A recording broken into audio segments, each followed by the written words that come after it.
Ever feel like you're more of a taskmaster than a visionary? If so, you're not alone.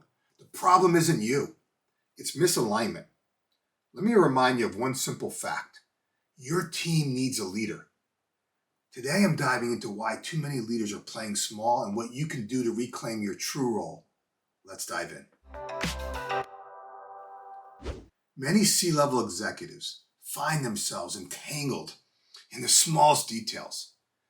Many falsely believe that they won't have to micromanage if they just simply hire the right people because they believe those people will free up their time to focus on strategizing and growing the company.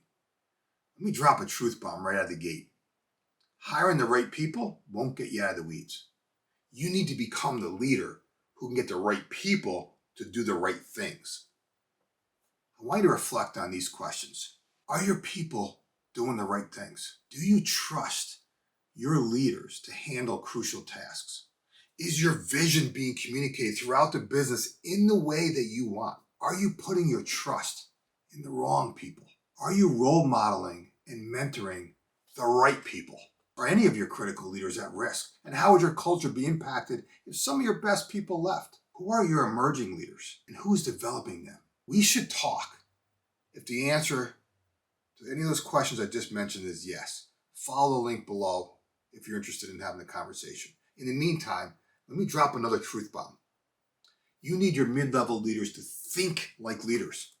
The reason they're not is simple. The problems they face consume them. I want you to write this down so you can share it with your team. The problem is not the problem. The problem is how we think of the problem.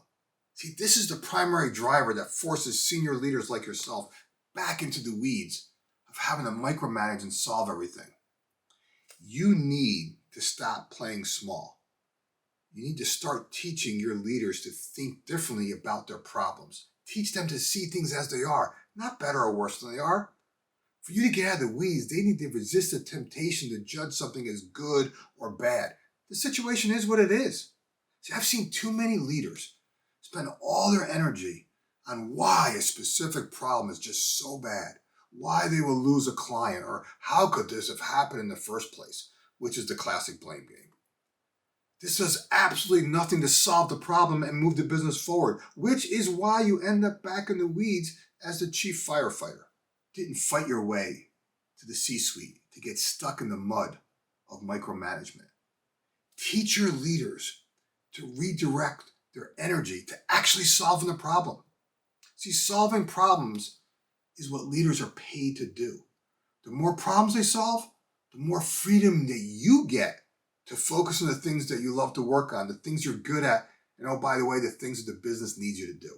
You can't if your team consistently relies on you as their crutch. A leader's job is to shine a light on the path forward. That starts with envisioning things better than they are. See, leaders also need to recognize that they're never alone. The help is always available. In fact, it's a spiritual truth. See, too much is changing too fast for any leader to go it alone, including you. As leaders, we must seek guidance and help to co-create something better. I'm going to close with one last truth bomb. If you're not investing in your best people, you know what? Someone else will. See, your best people will eventually leave if they don't feel that you are invested in them and their careers. It's that simple. If you're acquiring new companies, their leaders and team want to know that you care enough to bring people together, to treat them better, and together do even better things. If you don't invest in them, trust me, someone else is gonna. Regardless of how good you are, you can't do everything. A leader builds other leaders, not just followers. It's time to shed the small acts and embrace your role. The stage is set. Are you ready to step up?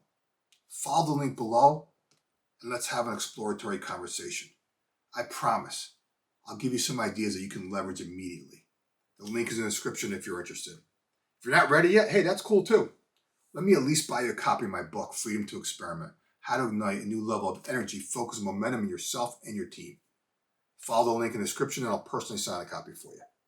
Okay, if you like what I shared today, do me a favor, give it a thumbs up, drop a comment below related to your business, and of course subscribe, because each week I'm sharing content to help you and your team embrace change, focus your efforts, and accelerate results. Remember this, you're just one idea away. I hope to talk to you soon.